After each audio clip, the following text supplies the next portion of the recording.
পবিত্র কোরআনের অসংখ্য স্থানে আল্লাহ তাআলা ঘোষণা করেছেন যে তিনি আসমানসমূহ, জমিন এবং এর মধ্যবর্তী সব কিছু 6 দিনে সৃষ্টি করেন।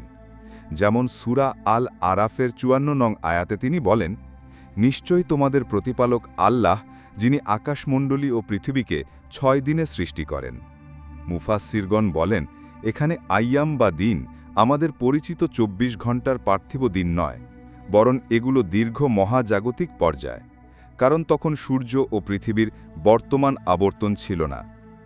আল্লাহ কুন ফাইয়াকুন বলে মুহূর্তে সবকিছু সৃষ্টি করতে পারতেন, কিন্তু এই পর্যায়ক্রমিক সৃষ্টির মধ্যে আমাদের জন্য পরিকল্পনা, শৃঙ্খলা ও ধৈর্যের শিক্ষা নিহিত রয়েছে।